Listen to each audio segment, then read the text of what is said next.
Em uma mansão cercada por silêncio e segredos, um pai tenta reconstruir a vida ao lado da nova esposa. Mas algo estranho começa a acontecer quando a filha passa a ter crises noturnas e medo do escuro. Uma sala escondida, uma gravação perturbadora e uma verdade cruel revelam o lado sombrio da mulher que dizia proteger. O que era para ser um lar seguro torna-se o epicentro de um horror silencioso, até que uma porta se abre e muda tudo. Se esta história te interessou, não se esqueça de se inscrever no nosso canal. E diga-nos de que cidade você nos está vendo. Continuamos. O sol se punha lentamente sobre os extensos cafezais da Fazenda das Palmeiras, uma propriedade centenária no interior de Minas Gerais. O casarão colonial, com suas paredes grossas e janelas altas, erguia-se imponente no topo de uma colina, cercado por jabuticabeiras e ipês que balançavam suavemente na brisa da tarde. Aquela terra pertencia à família Mendonça há gerações, e agora estava nas mãos de Bernardo, um homem de 45 anos, cujos olhos escuros carregavam o peso de uma tristeza profunda. Desde que Cecília, sua esposa, desaparecera durante uma tempestade há 2 anos, quando seu carro foi arrastado pelo rio Paraopeba, Bernardo se tornara apenas a sombra do homem alegre que fora um dia.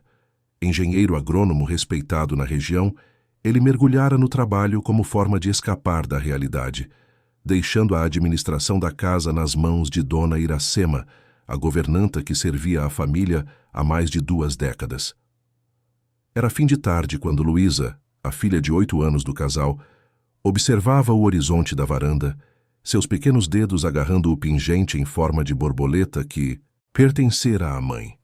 A menina de cachos escuros e olhos amendoados raramente sorria desde o incidente com sua mãe, e as noites eram marcadas por pesadelos que a faziam acordar gritando, suando, aterrorizada com sombras que pareciam se mover pelas paredes de seu quarto. Luísa, já está quase na hora do jantar. Seu pai chegará em breve do escritório em Belo Horizonte, disse Dona Iracema, aproximando-se com passos lentos. A mulher de cabelos grisalhos e mãos calejadas pelo trabalho era o único vínculo de afeto que restava à menina naquela casa enorme e silenciosa. A borboleta da mamãe veio me visitar hoje, murmurou a criança, apontando para o jardim onde borboletas azuis dançavam entre as flores. Ela me disse que está triste porque não gosta do escuro. Dona Iracema sentou-se ao lado da menina, ajeitando o avental sobre o vestido simples. Conhecia bem aquelas fantasias. Eram o modo que Luísa encontrara para manter a mãe presente. Sabe, minha pequena, as borboletas descansam quando fica escuro, assim como nós. Não é preciso ter medo da noite, disse com voz gentil, afagando os cachos da menina. Mas e os barulhos? E as sombras nas paredes? Antes que a governanta pudesse responder, o ruído de pneus sobre o cascalho anunciou a chegada de um carro. Não era o jipe de Bernardo, mas um elegante sedã prateado que estacionou em frente à casa. Dele desceu uma mulher de aproximadamente 35 anos, com cabelos lisos e negros que caíam sobre os ombros. Vestia um conjunto de calça e blazer claros, e seus saltos finos ressoavam no piso da varanda, enquanto se aproximava com um sorriso estudado. Olá, você deve ser a Luísa. Sou Débora, amiga do seu pai. A menina se encolheu instintivamente contra Dona Iracema, que se levantou com uma expressão de surpresa. Bernardo não havia mencionado visitas. Boa tarde, senhora. O senhor Bernardo não está em casa no momento, mas deve chegar logo. Posso oferecer um café enquanto espera? Perguntou a governanta, avaliando a desconhecida com olhos desconfiados. Seria ótimo, obrigada, respondeu Débora, sem desviar o olhar penetrante da menina. Seu pai me falou muito sobre você, Luísa. Disse que você é muito corajosa. Luísa não respondeu, apertando ainda mais o pingente de borboleta entre os dedos. Havia algo no olhar daquela mulher que a deixava desconfortável, como se estivesse sendo avaliada. Minutos depois, o jipe de Bernardo surgiu na estrada de terra. Ao ver o sedã estacionado, seu rosto demonstrou uma mistura de surpresa e embaraço. Desceu apressadamente, ajeitando o paletó amassado e o cabelo desgrenhado pelo vento. Débora não esperava vê-la hoje, disse ele, caminhando rapidamente em direção à varanda. Desculpe aparecer sem avisar, Bernardo. Ela respondeu com uma voz melodiosa, levantando-se para cumprimentá-lo com um beijo no rosto. Estava na região visitando o projeto de reflorestamento e pensei em passar para saber como estavam indo os preparativos para o jantar beneficente. Bernardo assentiu, visivelmente tenso. Claro, claro, venha até meu escritório, podemos conversar melhor lá. Enquanto os adultos se afastavam, Dona Iracema notou o olhar de Débora para a casa. Não era o olhar de uma simples visitante, mas o de alguém que avaliava cada detalhe, cada canto, como se já estivesse planejando mudanças. 2 semanas se passaram, e as visitas de Débora tornaram-se mais frequentes. Bernardo explicou à filha e à governanta que ela era psicóloga e diretora de uma fundação que trabalhava com crianças traumatizadas. Exatamente o tipo de ajuda que Luísa precisava, segundo ele. Numa tarde chuvosa, enquanto Luísa brincava na biblioteca com seus livros de colorir, ouviu a conversa dos adultos na sala ao lado. Bernardo, você não pode continuar assim, dizia Débora em tom firme. A menina precisa de estrutura, de alguém que a ajude a superar o que aconteceu. Os pesadelos, os medos noturnos, são reflexos do trauma não resolvido. Quanto mais você protege Luísa da verdade, mais difícil será para ela aceitar a realidade. Eu sei, mas ela é tão pequena. E eu mal consigo ficar em casa. A empresa exige toda a minha atenção agora que estamos expandindo para o exterior. Se ao menos Cecília estivesse aqui... Mas ela não está, Bernardo. A voz de Débora suavizou, tornando-se quase um sussurro. E você precisa seguir em frente. Luísa precisa de uma figura materna, alguém que entenda de traumas infantis e possa ajudá-la a processar a perda. Houve um momento de silêncio e então Bernardo suspirou profundamente. O que você sugere? Deixe-me ficar aqui por um tempo. Como terapeuta, posso trabalhar com Luísa diariamente. Tenho métodos específicos para crianças que passaram por traumas. Além disso, posso ajudar com os preparativos do jantar beneficente para a fundação. Será bom para sua imagem frente aos investidores. Dona Iracema, que passava pelo corredor com uma pilha de roupas limpas, parou ao ouvir aquelas palavras. Um calafrio percorreu sua espinha. Havia algo na voz daquela mulher, uma frieza disfarçada de compaixão, que a incomodava profundamente. Naquela noite, durante o jantar, Bernardo fez o anúncio que mudaria o curso de suas vidas. Luísa, a Débora vai ficar conosco por um tempo. Ela vai te ajudar com os pesadelos e a sensação ruim que você tem à noite. A menina olhou para o pai com olhos arregalados, depois para Débora, que sorria serenamente do outro lado da mesa. Dona Iracema apertou o guardanapo entre os dedos, observando a cena com apreensão. Vamos nos divertir muito juntas, disse Débora, estendendo a mão sobre a mesa para tocar a de Luísa. E logo você não terá mais medo do escuro. Prometo. A pequena retraiu a mão instintivamente, sentindo um aperto no peito. Aquela noite, enquanto a chuva castigava as janelas da fazenda das Palmeiras, Luísa teve o pior pesadelo de todos. Sonhou com uma borboleta presa em uma caixa escura, batendo as asas desesperadamente contra as paredes, tentando encontrar uma saída que não existia. Os primeiros raios de sol entravam pelas frestas da cortina quando Luísa acordou sobressaltada. Havia sonhado novamente com a borboleta presa, mas desta vez a caixa estava mais escura e menor. Seu coração ainda batia acelerado quando a porta do quarto se abriu, revelando não o rosto familiar de Dona Iracema, mas o sorriso calculado de Débora. Bom dia, pequena, dormiu bem? Débora entrou sem esperar resposta, abrindo as cortinas com um movimento brusco que inundou o quarto com a luz da manhã. Vestia um conjunto de seda azul marinho e seus cabelos estavam impecavelmente arrumados, como se já estivesse acordada há horas. Tive um pesadelo, murmurou Luísa, agarrando-se ao pingente de borboleta. Pesadelos são apenas mensagens do nosso inconsciente, respondeu Débora, sentando-se na beira da cama. Eles nos mostram o que precisamos enfrentar. A partir de hoje, vamos começar a trabalhar nisso juntas.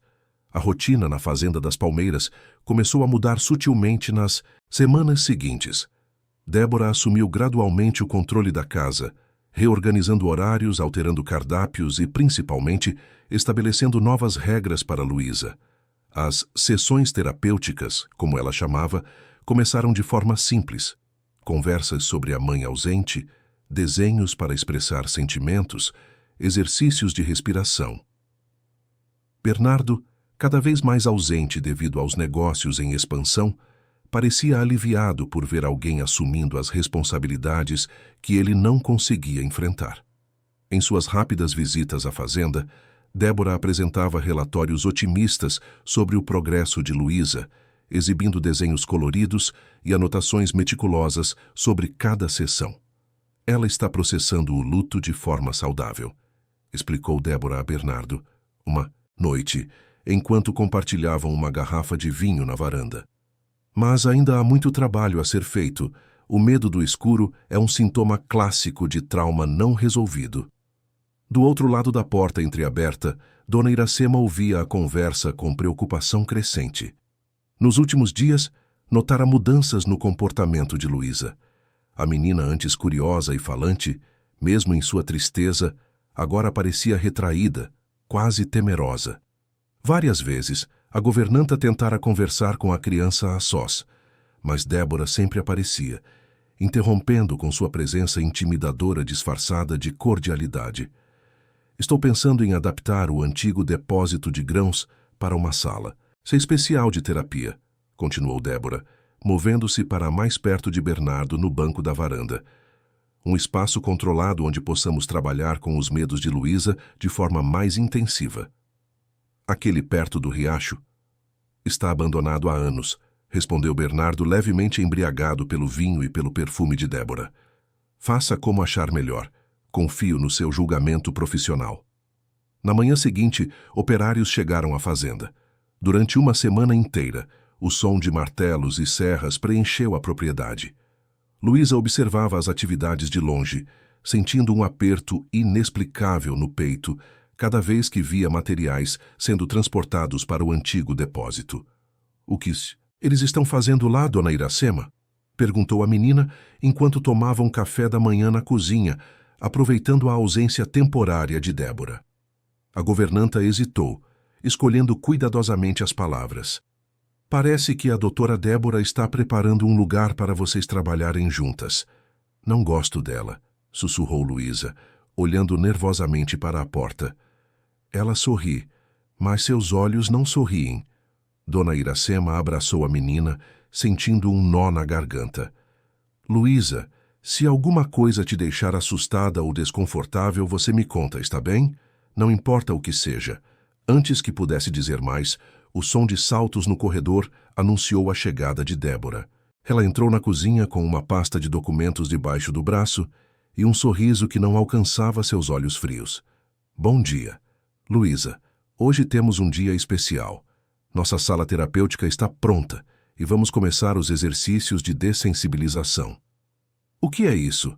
Perguntou a menina, segurando firmemente a mão de Dona Iracema. É um método para ajudar pessoas a superar seus medos, explicou Débora com uma calma estudada. No seu caso, o medo do escuro. Vamos trabalhar nisso gradualmente, até que você não sinta mais medo. Naquela tarde, Débora levou Luísa até o antigo depósito, agora transformado em uma sala branca e aparentemente aconchegante. Havia almofadas coloridas no chão, prateleiras com livros infantis e um pequeno sistema de som. Mas o que chamava a atenção eram as janelas. Todas haviam sido cobertas com placas de metal, permitindo que a sala fosse completamente escurecida com o toque de um interruptor. Vê? É um ambiente controlado e seguro, disse Débora, mostrando o espaço à menina que se mantinha próxima à porta. Vamos começar devagar. Hoje, ficaremos apenas 5 minutos com a luz reduzida, não totalmente apagada. As primeiras sessões pareceram inofensivas. Débora diminuía gradualmente a intensidade da luz enquanto contava histórias ou fazia exercícios de respiração com Luísa. A menina, embora tensa, conseguia suportar os períodos curtos de penumbra.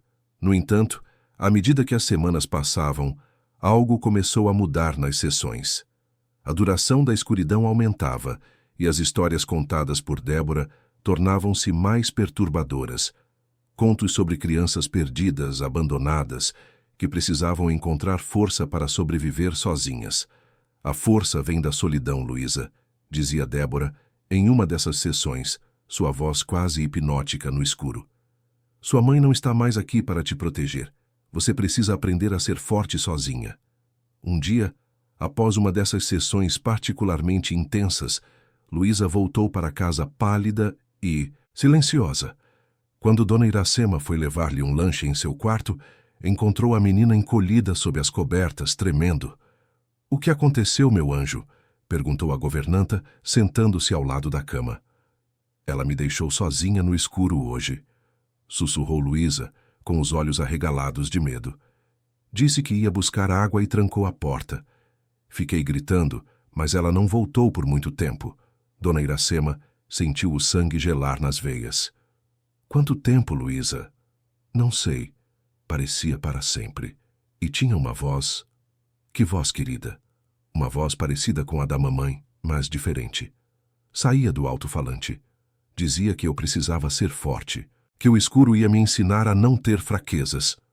A governanta abraçou a menina com força, tentando esconder sua própria indignação e medo. Aquilo não era terapia. Era tortura psicológica. Naquela noite, depois que Luísa finalmente adormeceu, Dona Iracema decidiu investigar a tal sala terapêutica por conta própria. Esperou até que as luzes da casa principal se apagassem.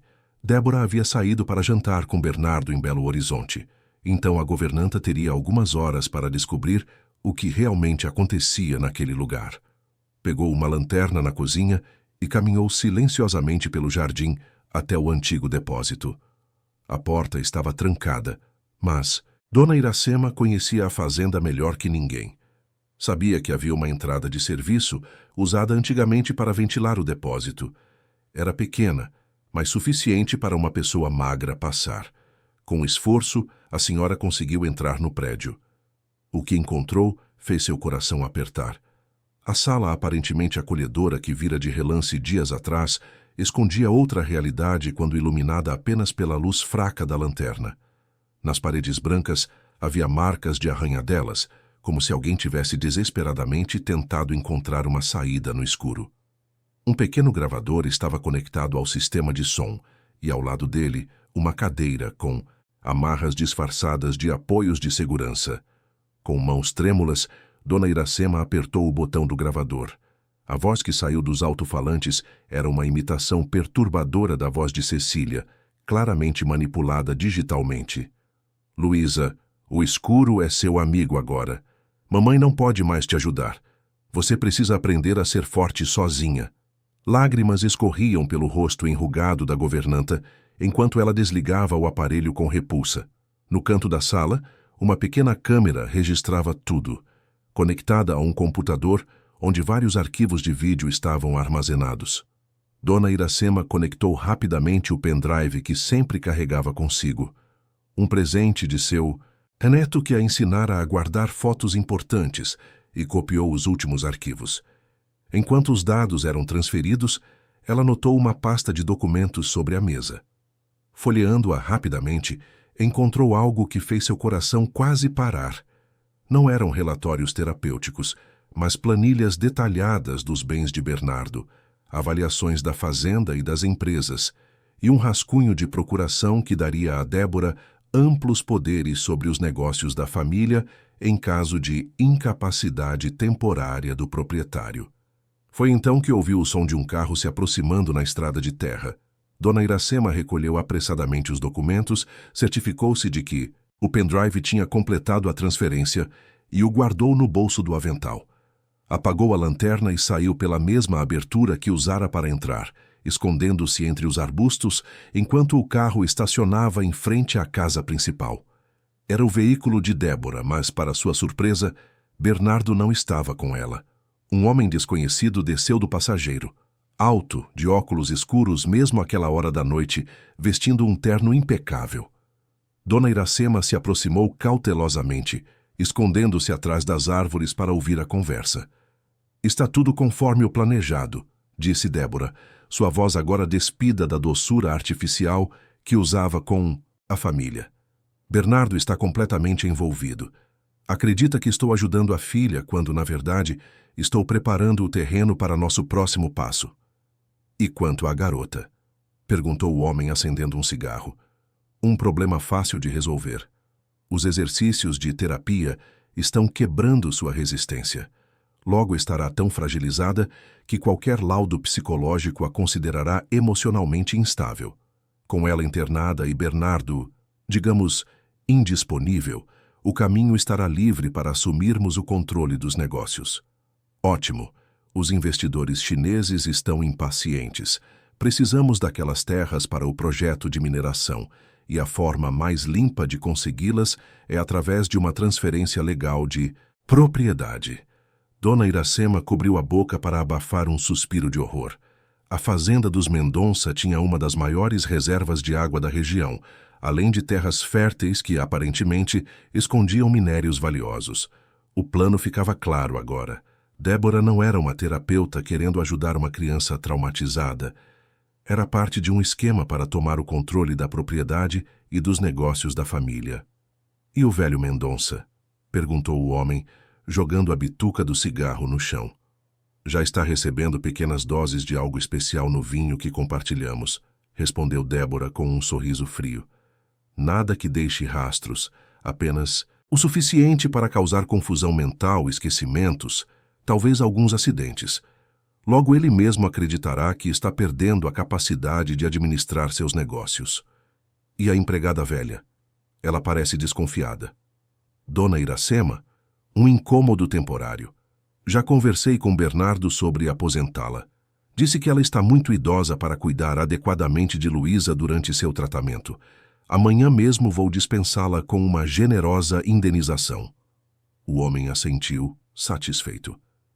Perfeito. Estarei na cidade até concluirmos esta fase. Mantenha-me informado.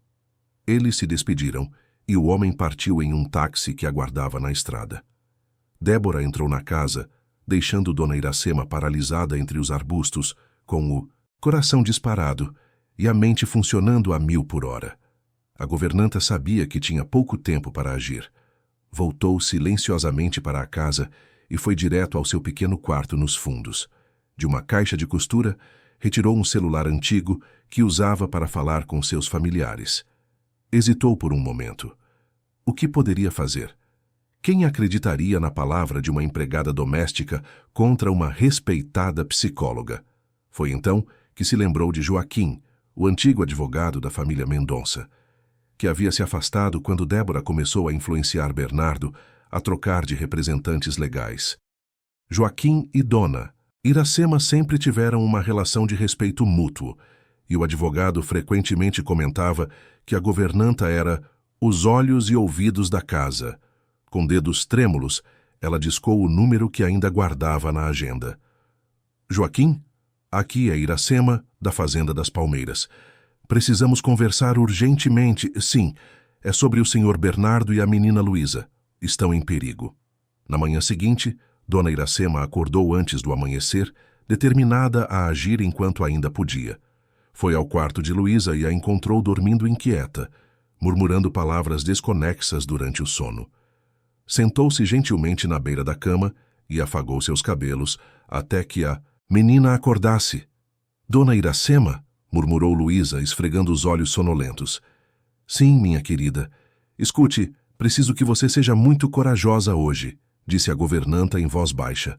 Vamos brincar de um jogo especial, tudo bem? Que jogo? Perguntou a menina subitamente alerta. Chama-se Mensagens Secretas.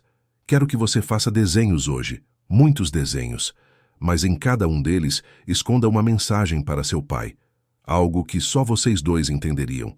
Pode ser sobre a borboleta da sua mãe ou qualquer lembrança especial que compartilhem. Como uma missão de espião. Os olhos de Luísa se iluminaram ligeiramente. Era o primeiro sinal de interesse genuíno que Dona Iracema via em semanas. Exatamente como uma missão de espião.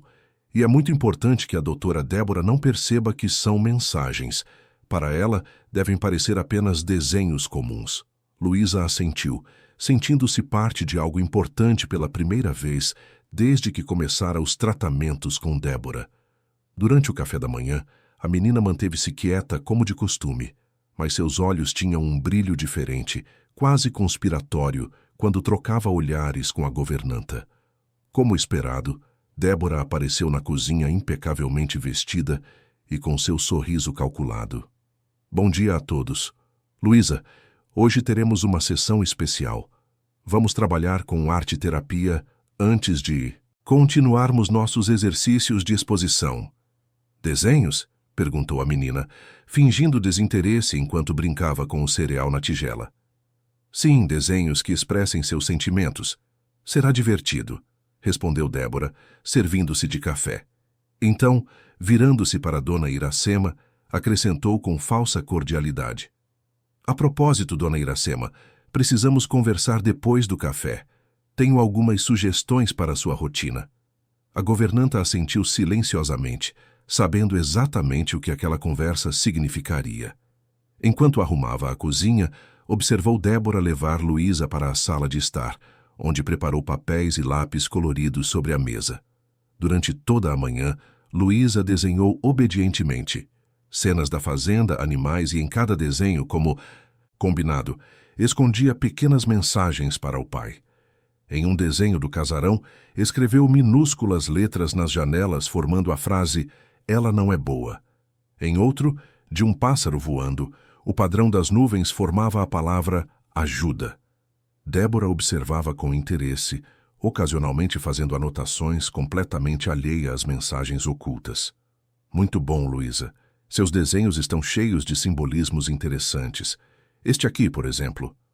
Ela apontou para um desenho da sala terapêutica, onde Luísa havia discretamente desenhado correntes nas paredes.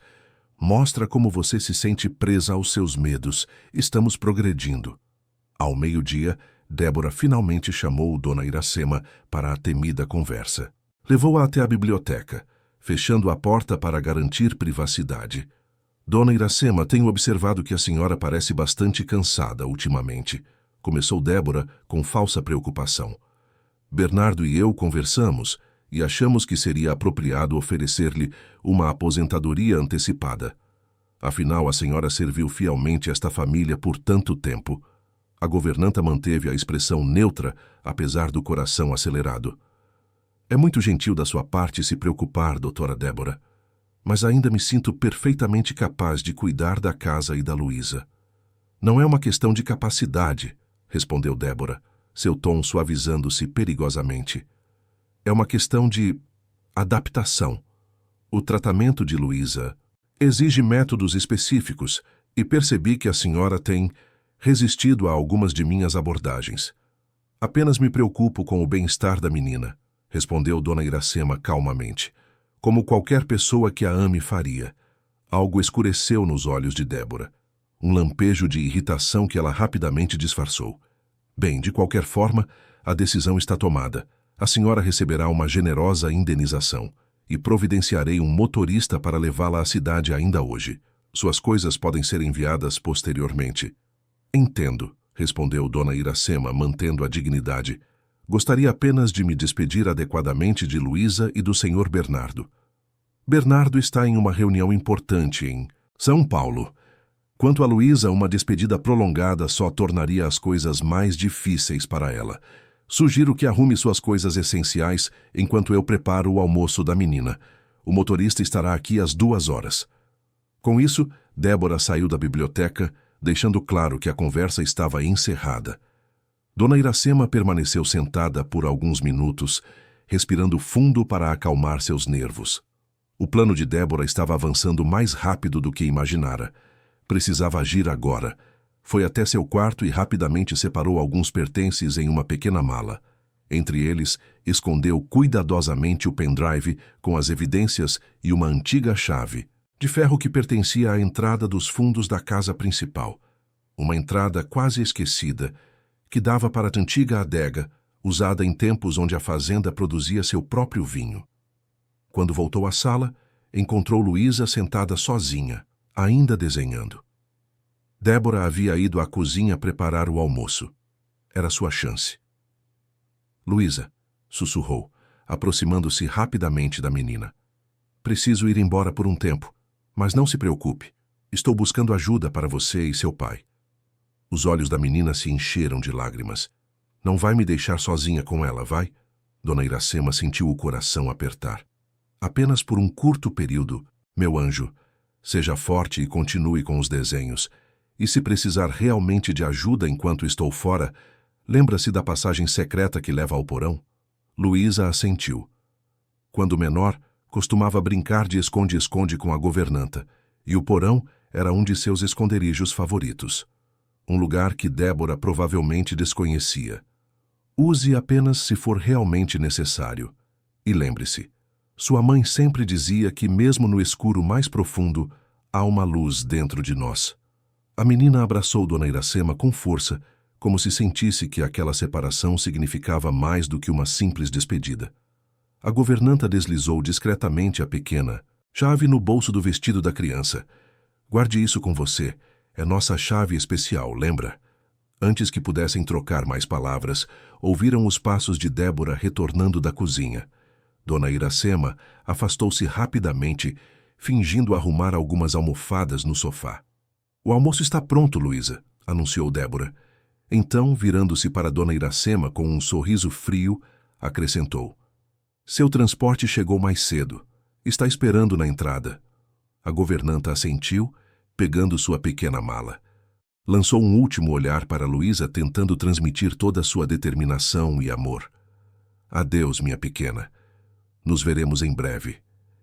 Enquanto era conduzida até o carro que a aguardava, Dona Iracema olhou para trás, observando a imponente fazenda das palmeiras. Por trás das janelas do segundo andar, viu o pequeno rosto de Luísa pressionado contra o vidro, a mão erguida em um adeus silencioso. Para a rodoviária de Belo Horizonte, por favor, disse ao motorista, um homem de poucas palavras que Débora claramente havia instruído. O que a falsa terapeuta não sabia era que Dona Iracema não tinha intenção alguma de deixar a cidade. Tinha um encontro marcado com Joaquim, o advogado, e estava determinada a salvar a família Mendonça, antes que fosse tarde demais. Enquanto o carro se afastava pela estrada de terra, Dona Iracema apertou o celular no bolso, confirmando silenciosamente que a mensagem que enviara mais cedo havia sido entregue. Encontro às 15 horas no café da praça. Trarei provas. A menina e o patrão correm perigo. O Café Amarelinho, um estabelecimento modesto na praça central de Belo Horizonte, estava quase vazio naquela tarde de quarta-feira. Em uma mesa discreta nos fundos, Joaquim Azevedo aguardava com impaciência, consultando o relógio de pulso a cada poucos minutos. Aos 65 anos, o advogado de cabelos grisalhos e óculos de armação grossa havia dedicado quase 3 décadas de sua carreira à família Mendonça, até ser, inexplicavelmente, substituído 3 meses atrás. Quando Dona Iracema finalmente entrou no café, carregando sua pequena mala, o alívio estampou-se no rosto do homem. Levantou-se para recebê-la, notando imediatamente a palidez e o cansaço no semblante da governanta. Graças a Deus a senhora está bem, disse ele, puxando uma cadeira para ela. Sua mensagem me deixou profundamente preocupado. Dona Iracema olhou em volta para certificar-se de que não seriam ouvidos. Então abriu a bolsa e retirou o pendrive cuidadosamente embrulhado em um lenço. Aqui está tudo, Dr. Joaquim. Vídeos do que aquela mulher tem feito com a Luísa, documentos que encontrei. Ela está planejando algo terrível. O advogado conectou o pendrive em seu laptop e, conforme assistia aos vídeos, seu rosto transformava-se de preocupação para horror. As imagens mostravam Luísa trancada na escuridão, chorando e implorando para sair, enquanto a voz manipulada de Cecília ecoava pelo alto-falante, dizendo frases perturbadoras sobre força e superar fraquezas. «Meu Deus!» murmurou Joaquim, passando para os documentos financeiros. «Isso é tortura psicológica, e estes papéis, ela está preparando o terreno para assumir controle legal sobre os bens de Bernardo. Até mesmo registrou uma empresa de mineração em sociedade com Victor Mendes». O advogado franziu o senho. «Este nome me é familiar. É o homem que vi conversando com ela ontem à noite», explicou Dona Iracema. «Falavam sobre investidores chineses interessados nas terras da fazenda. Algo sobre mineração». Joaquim fechou os olhos por um momento, recordando-se. Victor Mendes. Agora me lembro. Ele tentou negociar com Bernardo há alguns anos, querendo comprar parte da fazenda para extrair minério. Bernardo recusou categoricamente.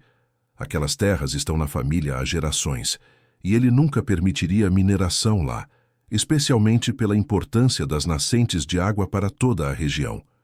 Então eles encontraram outra maneira de conseguir o que queriam, concluiu Dona Iracema com a voz trêmula, usando Débora para manipular Bernardo emocionalmente e psicologicamente, incapacitar Luísa.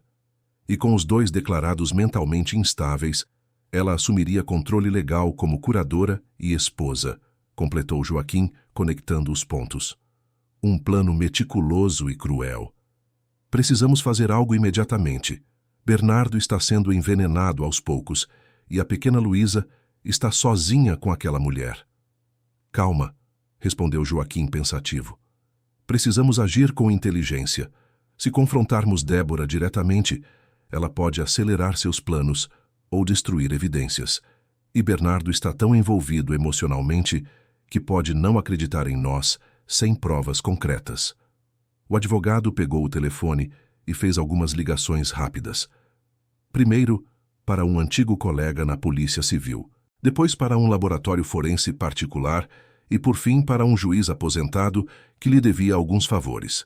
Consegui uma ordem judicial para investigação discreta, explicou depois das ligações. Um oficial à paisana, acompanhado de um perito, irá à fazenda amanhã, aparentemente para uma vistoria ambiental de rotina. Enquanto isso, vamos tentar localizar Bernardo. Ele está em São Paulo, segundo Débora, informou Dona Iracema, mas não confio em nada do que ela diz. Joaquim assentiu, digitando rapidamente no celular. Vou contatar meu sobrinho que trabalha na empresa de Bernardo. Se ele realmente estiver em São Paulo, podemos alertá-lo.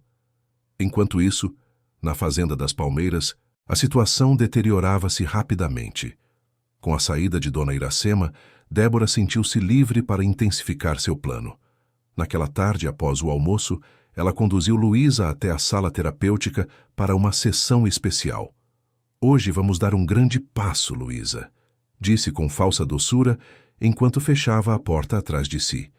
Você ficará sozinha no escuro por 30 minutos completos. A menina sentiu o coração acelerar. Não quero. Por favor, não quero ficar no escuro. Isso não é uma questão de querer, querida. É uma questão de necessidade, respondeu Débora, seu tom endurecendo sutilmente. Sua mãe nunca ensinou você a ser forte. Por isso você tem esses medos irracionais.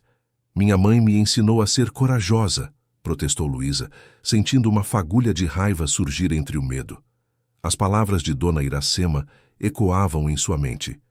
Mesmo no escuro mais profundo, há uma luz dentro de nós. Algo no tom da menina fez Débora estreitar os olhos. Interessante. Parece que a velha Iracema andou enchendo sua cabeça com ideias. Bem, isso acabou agora. Sente-se na cadeira. Luísa recuou até a porta, mas descobriu que estava trancada. Quero voltar para casa e você está sendo ridícula. Esta é a sua terapia. Agora sente-se ou terei que contar ao seu pai que você está sendo deliberadamente difícil. Com relutância, a menina sentou-se na cadeira central, sentindo seu corpo tremer. Débora ajustou as faixas de segurança, na verdade, restrições disfarçadas, em seus pulsos. Isso é apenas para garantir que você não se machuque no escuro, explicou com um sorriso que não alcançava seus olhos. 30 minutos, Luísa. Se você conseguir ficar quieta e aceitar a escuridão, voltará para casa.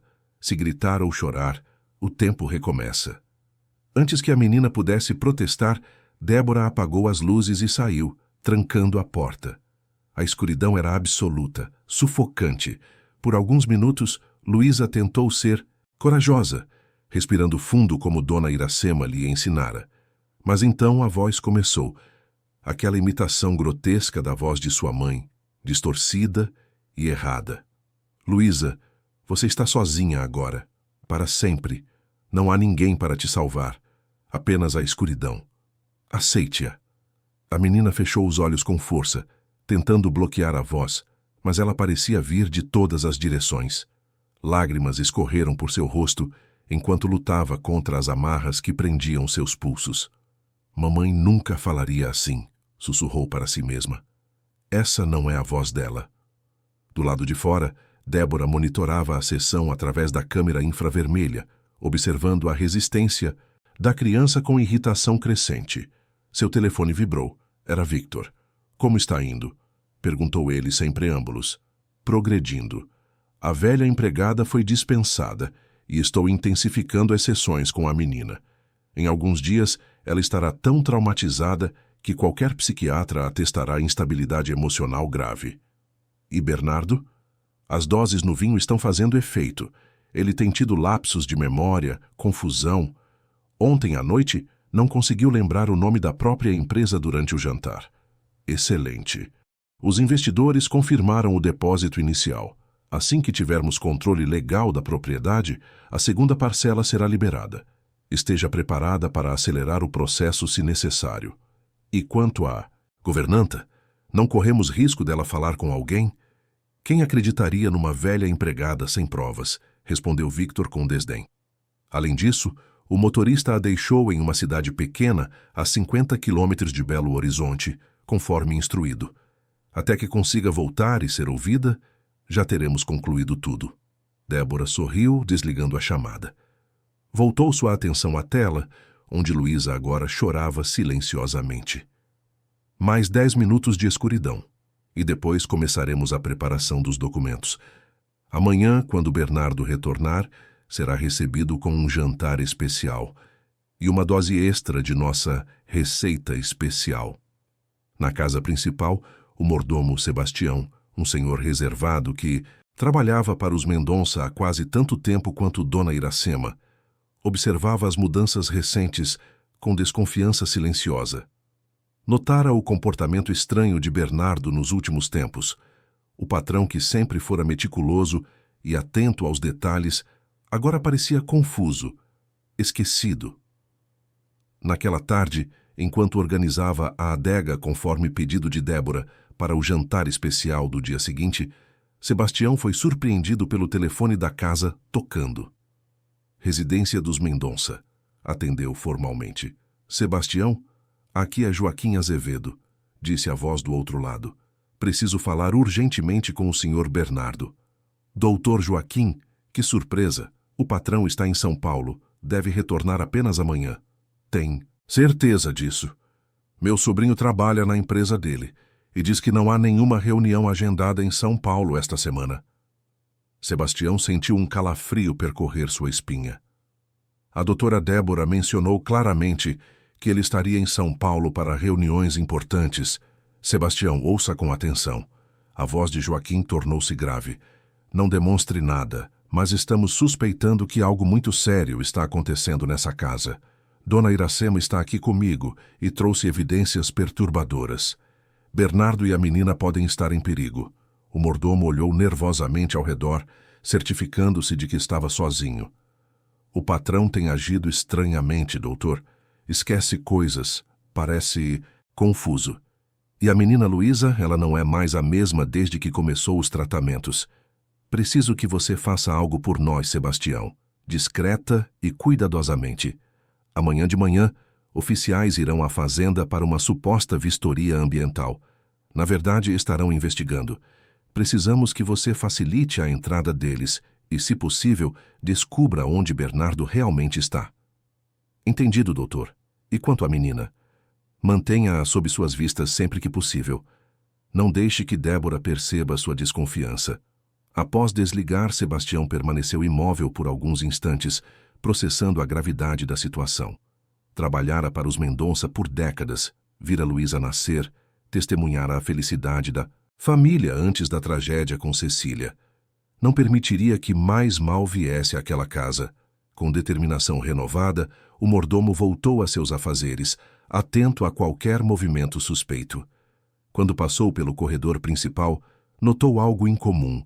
A porta do escritório de Bernardo, normalmente trancada, estava entreaberta. De dentro, ouvia-se a voz de Débora ao telefone. Aproximando-se silenciosamente, Sebastião posicionou-se de modo a ouvir, sem ser visto. Sim, os documentos estarão prontos para assinatura amanhã. Não, ele não suspeitará de nada. O coquetel de substâncias está tendo o efeito perfeito.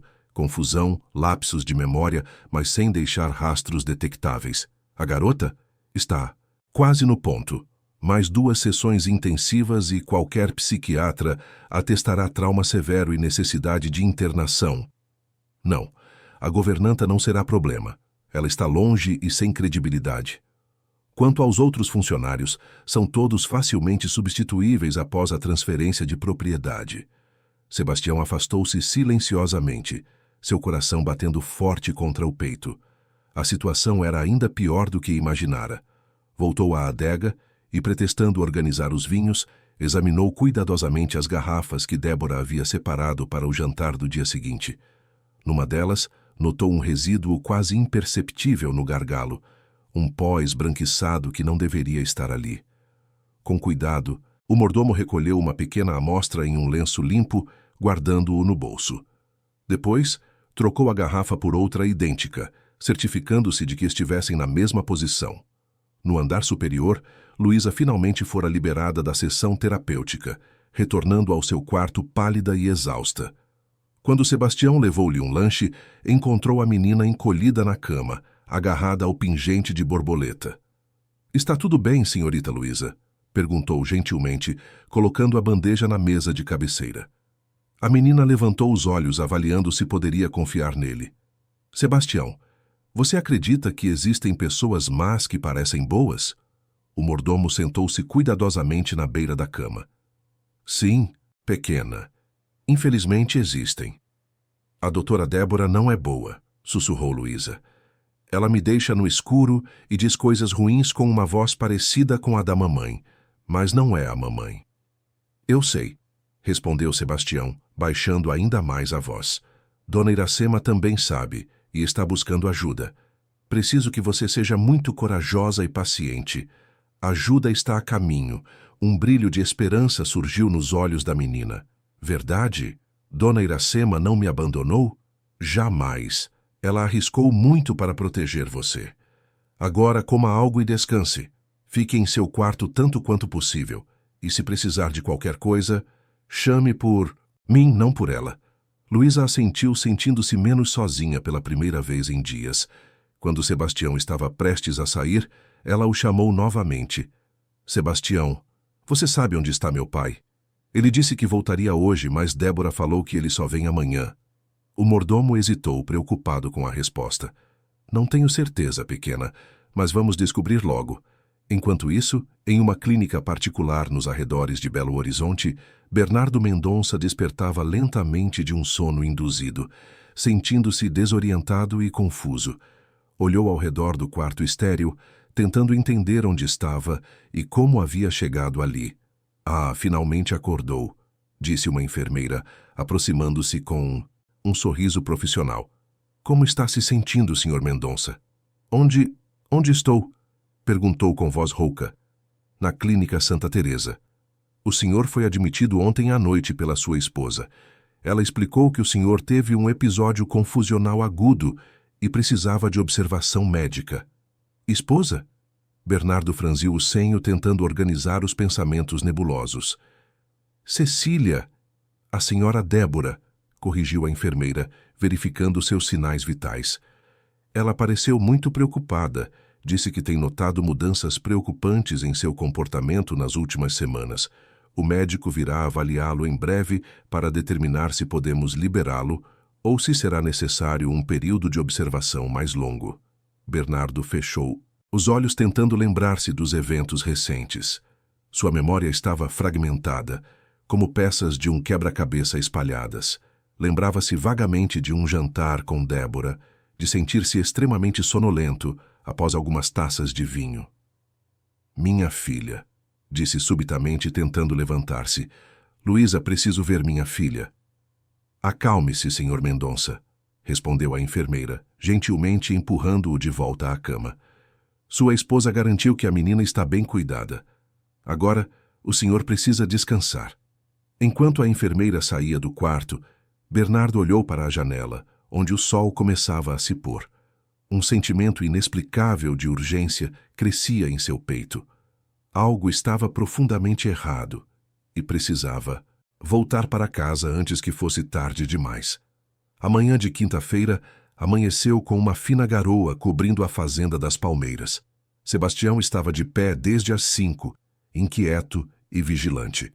Durante a noite, havia checado discretamente todos os cômodos da casa, confirmando suas suspeitas. Bernardo realmente não estava em lugar algum da propriedade. Às 8 em ponto, como Joaquim havia prometido, um jipe da Secretaria do Meio Ambiente estacionou em frente à casa principal. Dele desceram 2 homens, um em uniforme oficial e outro em trajes civis, carregando uma maleta de equipamentos. "Bom dia", cumprimentou o oficial, apresentando documentos. Ao mordomo que os recebeu na porta. "Estamos aqui para a vistoria ambiental trimestral das nascentes. O proprietário foi notificado semana passada." Sebastião assentiu, reconhecendo nas entrelinhas que este era o plano mencionado por Joaquim.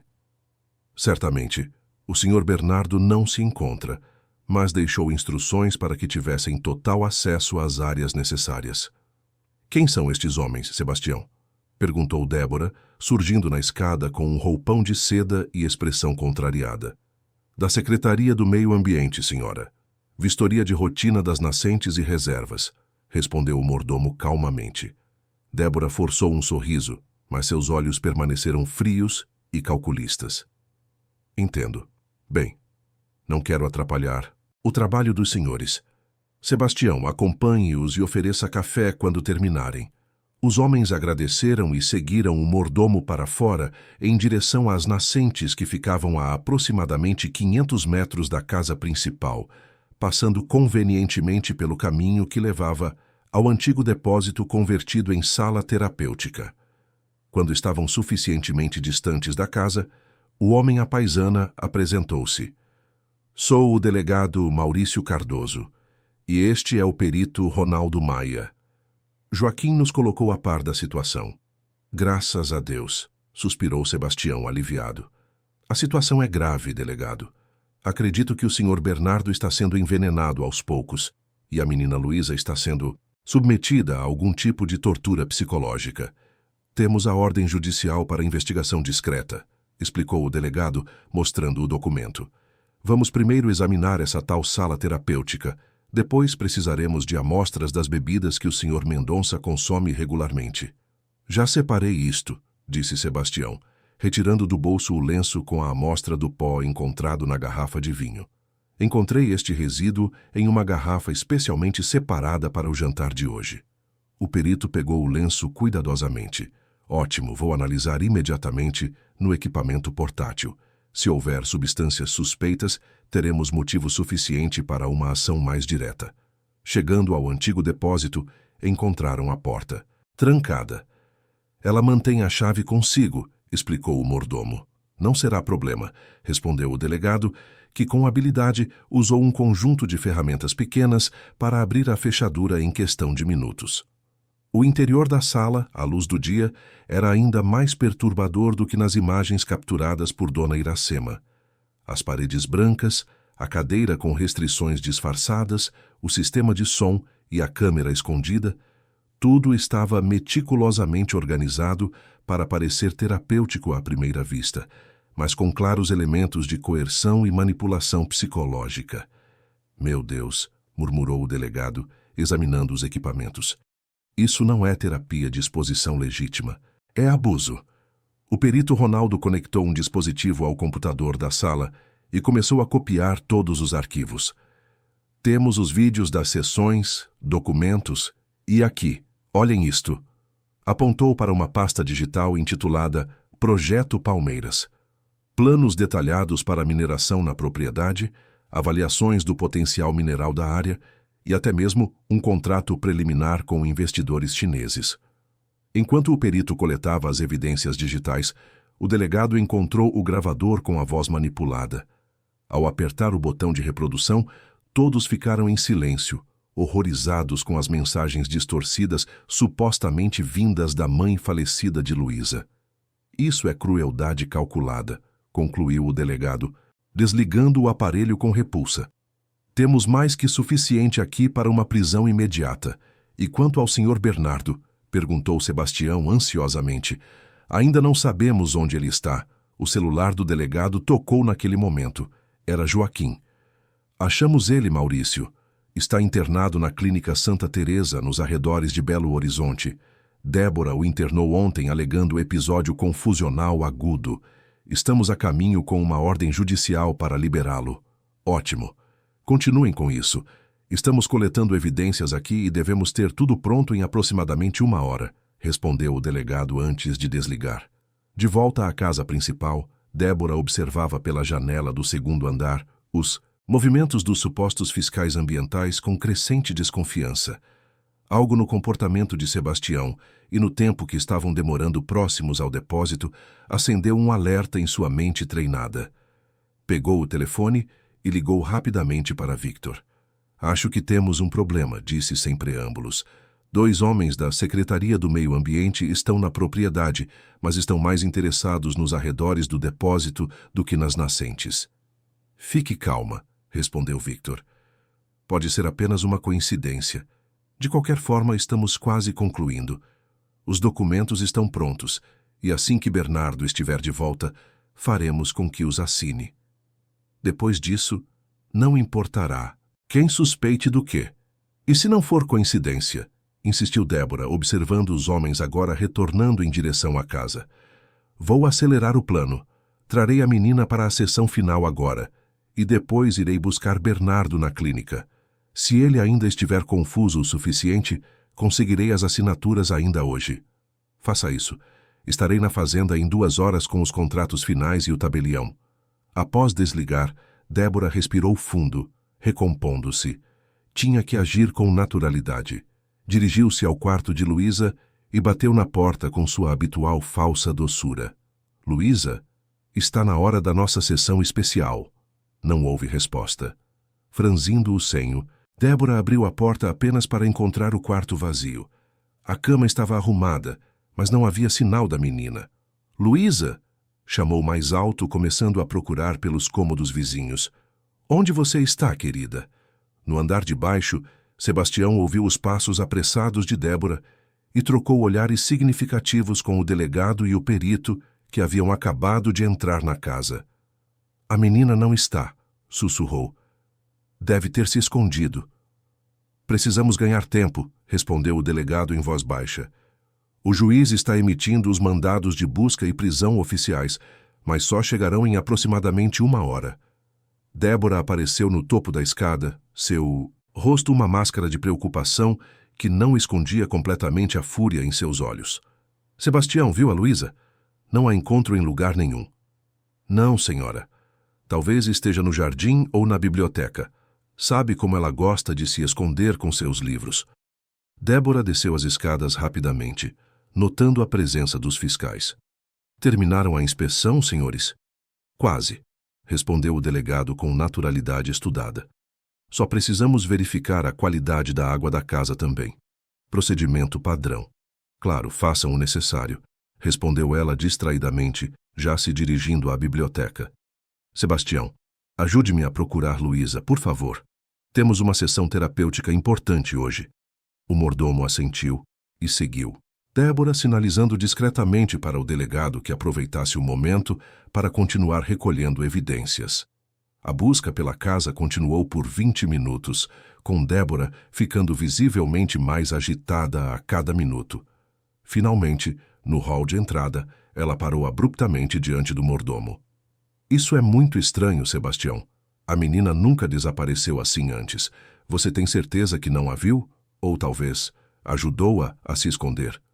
O tom acusatório não passou despercebido. De forma alguma, senhora. Estou tão preocupado quanto a senhora. Nesse momento, o telefone da casa tocou.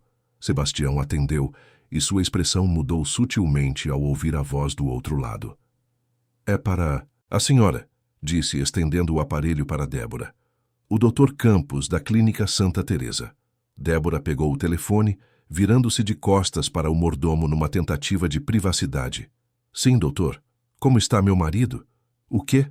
Como assim ele foi liberado? Quem autorizou? Uma ordem judicial?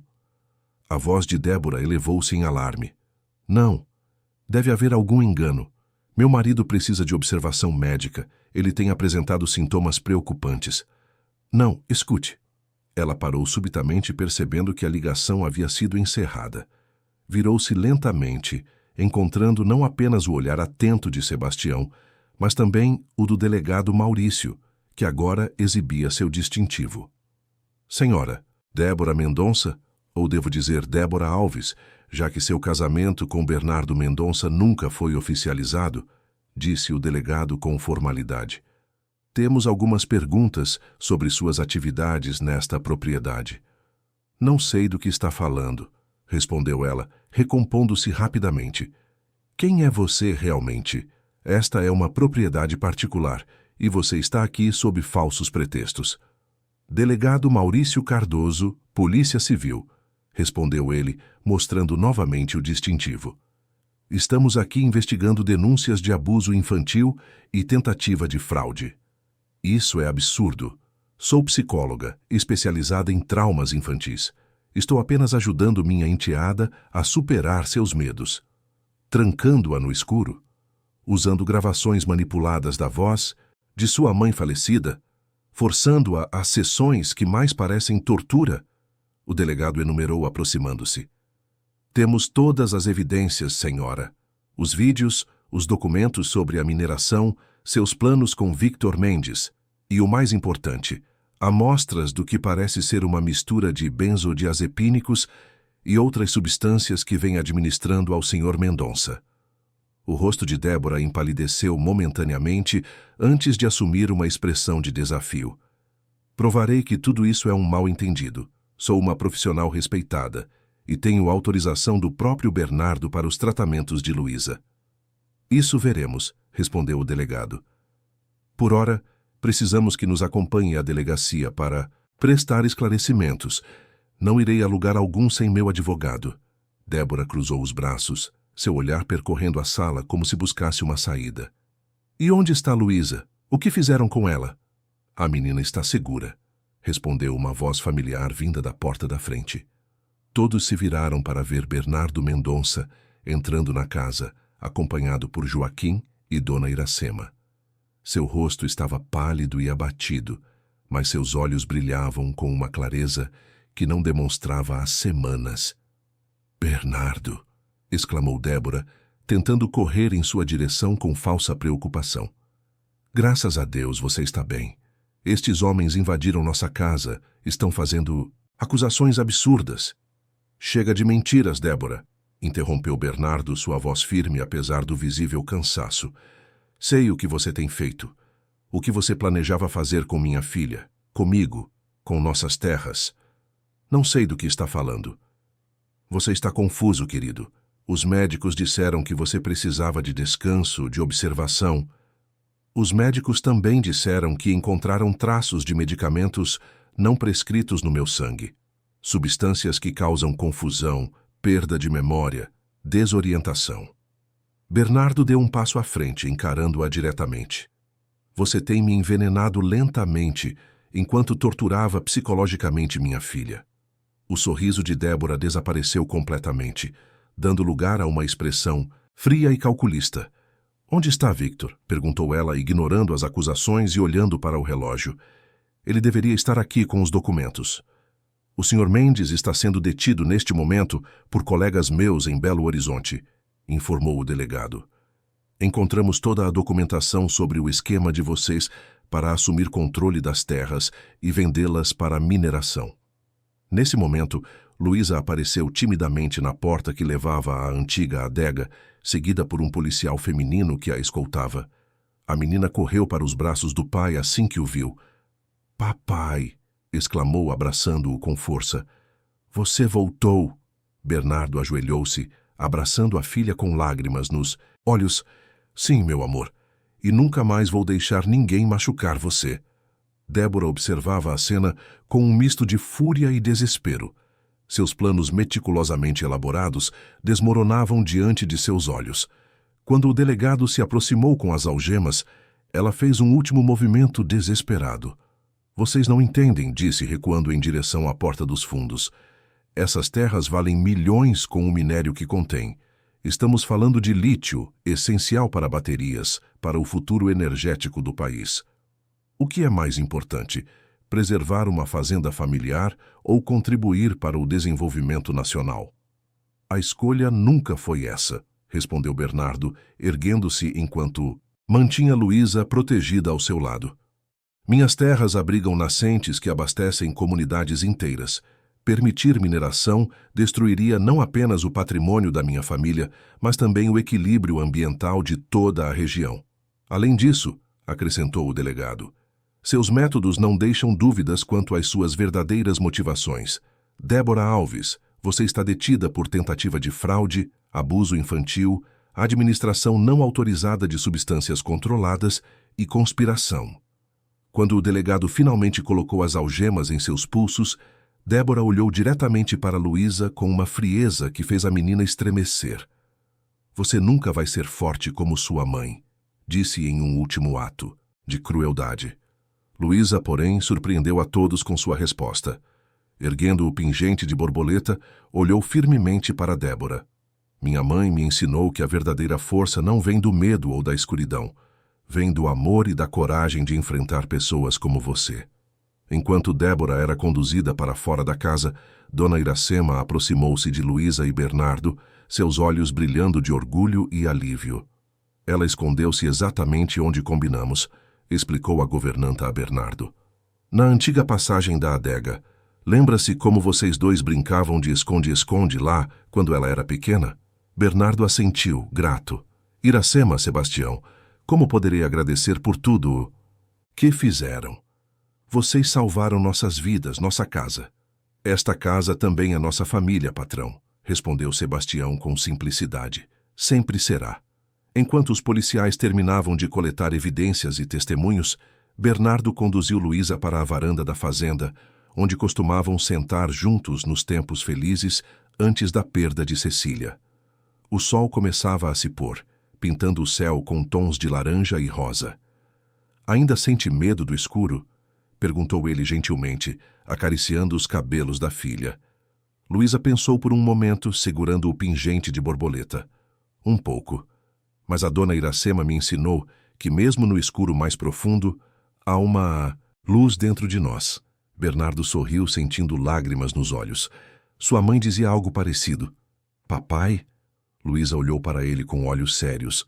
Podemos transformar aquele lugar ruim, o depósito, em algo bom? Claro, meu amor. O que você sugere? Um lugar para outras crianças que têm medo, mas não para assustá-las, né? Para ajudá-las de verdade. Bernardo abraçou a filha, sentindo um misto de dor pelo que ela havia passado e esperança pelo que via em seu coração resiliente. É uma ideia maravilhosa, Luísa. Vamos fazer isso juntos. Enquanto pai e filha observavam o sol se pondo sobre os extensos campos da Fazenda das Palmeiras, uma borboleta azul pousou momentaneamente no corrimão da varanda, batendo suas asas delicadamente, antes de alçar voo novamente em direção ao horizonte alaranjado. 6 meses se passaram desde aquela tarde fatídica na Fazenda das Palmeiras.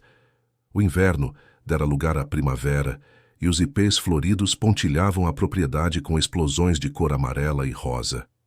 Onde antes havia silêncio e tensão, agora se ouviam vozes infantis e risadas ecoando pelos campos. O antigo depósito, outrora transformado em câmara de tortura disfarçada de sala terapêutica, havia sido completamente remodelado.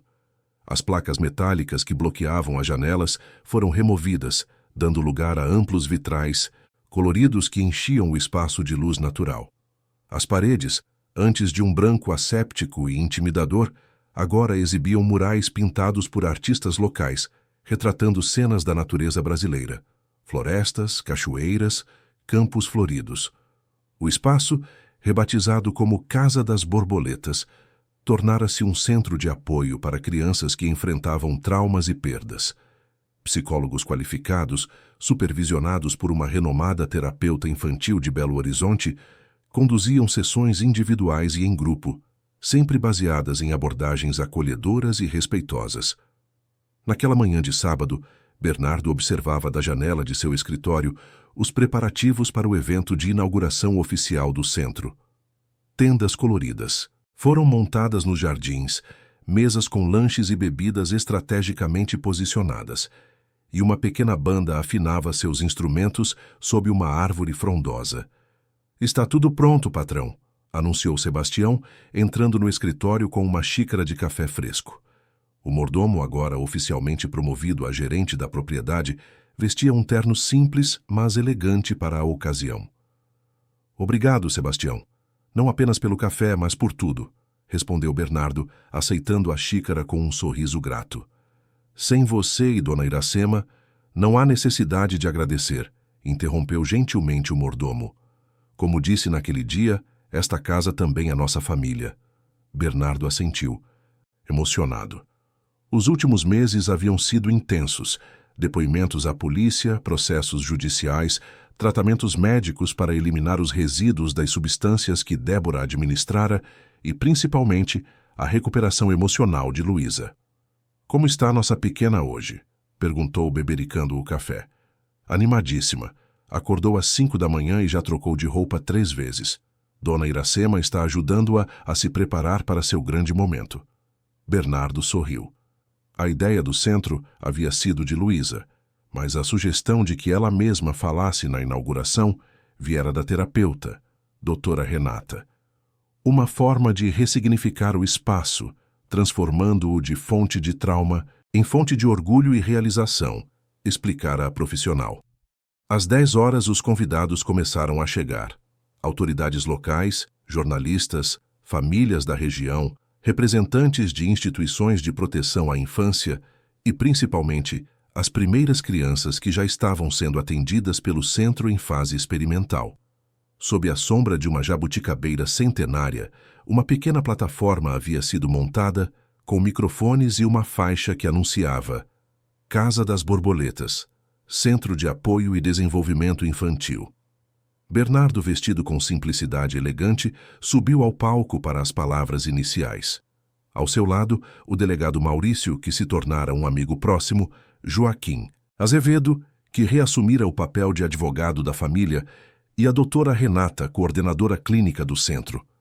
"Bom dia a todos", começou Bernardo, sua voz firme, porém emocionada.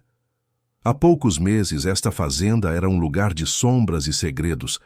Minha filha Luísa e eu vivíamos presos em uma teia de manipulação e sofrimento, orquestrada por pessoas que visavam apenas ganho pessoal às custas de nosso bem-estar."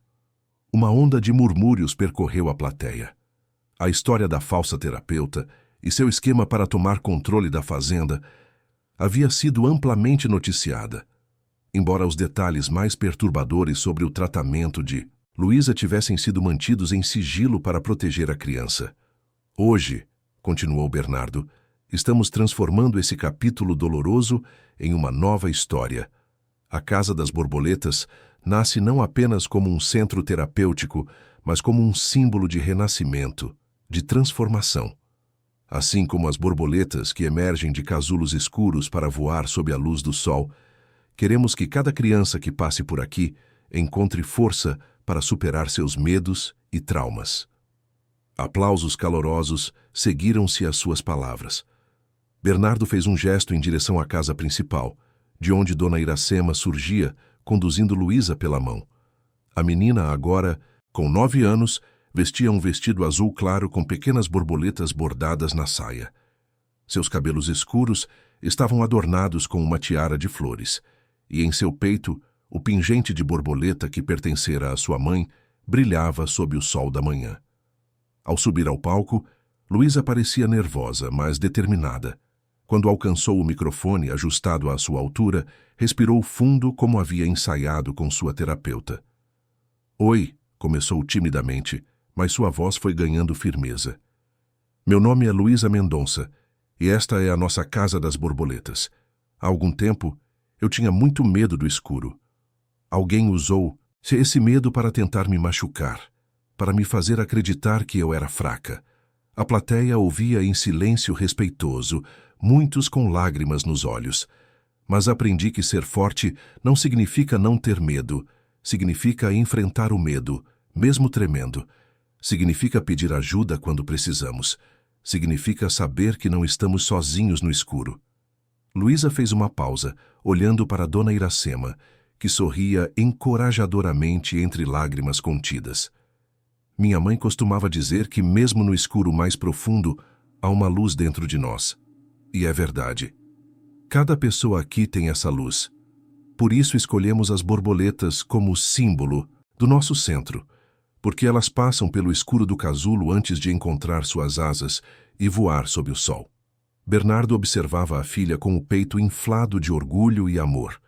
Nos últimos meses, a cada sessão terapêutica genuína, a cada noite em que enfrentava seus medos com apoio verdadeiro, Luísa recuperava não apenas sua alegria, mas também uma força interior que surpreendia a todos. Nossa Casa das Borboletas vai ajudar outras crianças a encontrarem sua luz interior, continuou Luísa. Vai ser um lugar onde ninguém precisa ter vergonha de seus medos, onde aprendemos que é normal sentir tristeza quando perdemos alguém que amamos, e onde descobrimos que podemos ser fortes e frágeis ao mesmo tempo, como as asas de uma borboleta, delicadas, mas capazes de voar contra o vento. Quando terminou seu discurso, não havia um único olho seco na plateia. Luísa foi recebida com aplausos calorosos e abraçada por seu pai, que mal conseguia conter a emoção. A cerimônia prosseguiu com o corte da fita inaugural e a apresentação dos espaços do centro. No coração do prédio remodelado, uma sala especial havia sido criada. O Jardim das Luzes, um espaço onde crianças podiam aprender a lidar com o medo do escuro de forma gentil e respeitosa. Pequenas lanternas em forma de borboletas e estrelas estavam disponíveis para as crianças levarem consigo, e as paredes eram cobertas por pinturas especiais que brilhavam suavemente no escuro, criando constelações e paisagens mágicas. Foi ideia da Luísa, explicou a doutora Renata aos visitantes.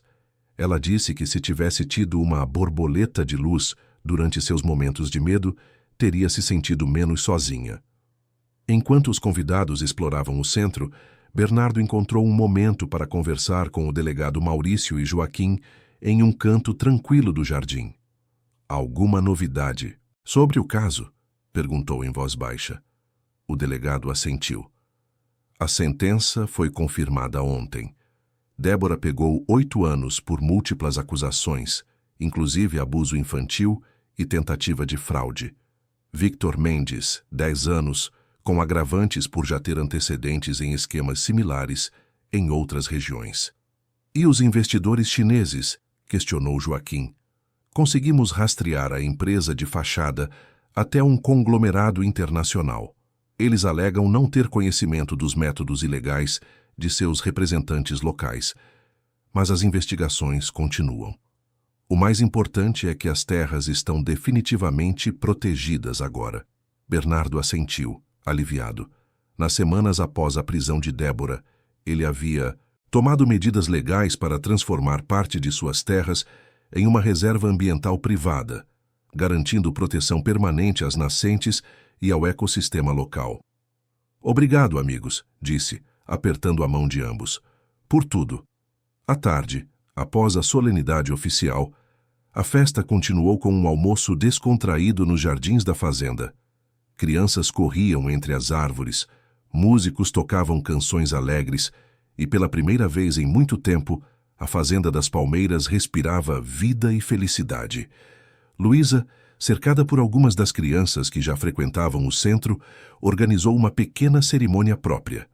Cada criança recebeu uma lanterna em forma de borboleta e um pequeno vaso com uma planta de ipê. Quando o ipê crescer e florescer, vocês vão se lembrar deste dia, explicou com a seriedade adorável das crianças que assumem responsabilidades importantes. E sempre que sentirem medo, a borboleta de luz estará com vocês. Ao entardecer, quando a maioria dos convidados já havia partido, Bernardo encontrou Luísa, Dona Iracema e Sebastião sentados na antiga varanda da casa, observando o pôr do sol. Juntou-se a eles em silêncio, sentindo uma paz que não experimentava há anos. Acho que mamãe teria gostado da Casa das Borboletas, comentou Luísa, recostando-se no ombro do pai. Tenho certeza que sim, filha, respondeu ele, beijando-lhe o topo da cabeça. Patrão, disse Dona Iracema após um momento de silêncio contemplativo, estive pensando, além das crianças que vêm para a terapia, talvez pudéssemos expandir o projeto. Há muitas crianças nas comunidades vizinhas que poderiam se beneficiar de atividades educativas, aulas de arte, música. Uma escola? Sugeriu Sebastião, animando-se com a ideia. Bernardo sorriu, sentindo-se verdadeiramente inspirado. Por que não? Temos espaço, recursos. Poderíamos construir salas de aula próximas ao centro, oferecer bolsas de estudo para crianças que não podem pagar. Poderíamos chamar de Escola Cecília Mendonça, sugeriu Luísa timidamente. Para honrar a mamãe. Bernardo abraçou a filha emocionado. É uma ideia perfeita, meu amor. Enquanto a noite caía suavemente sobre a fazenda das palmeiras, a família improvisada permaneceu na varanda, traçando planos para o futuro. O antigo medo do escuro havia dado lugar a uma nova luz. Não apenas para Luísa, mas para todos que haviam sido tocados por sua história. No céu, as primeiras estrelas começavam a brilhar, e no jardim abaixo, as lanternas em forma de borboleta, que as crianças haviam deixado para trás, criavam pontos de luz suave entre as flores, como pequenos faróis de esperança na escuridão. Um lembrete gentil de que, mesmo nas noites mais sombrias, sempre existe um caminho para a luz. Nos meses e anos que se seguiram, a Fazenda das Palmeiras transformou-se em um centro educacional e terapêutico reconhecido nacionalmente. A Casa das Borboletas expandiu-se para atender crianças de todo o estado, e a Escola Cecília Mendonça tornou-se referência em educação humanizada e inclusiva. Luísa cresceu forte e compassiva, determinada a seguir os passos da doutora Renata e tornar-se psicóloga infantil. Em seu quarto, guardava cuidadosamente uma caixa com recortes de jornal sobre a inauguração do centro, desenhos que fizera durante sua recuperação e o primeiro ipê que plantara, agora transferido para um vaso maior. E todas as noites, antes de dormir, ela ainda segurava o pingente de borboleta entre os dedos, não mais com medo, mas como um ritual de gratidão e lembrança. A escuridão, que um dia fora sua prisão, agora era apenas o cenário tranquilo para sonhos coloridos de um futuro brilhante. Fim da história. Queridos ouvintes, esperamos que a jornada de Luísa e Bernardo na Fazenda das Palmeiras tenha tocado seus corações. Para continuar acompanhando histórias brasileiras igualmente cativantes, preparamos uma playlist especial que explora outras narrativas de superação e renascimento. Encontrem-na clicando no link à esquerda do vídeo.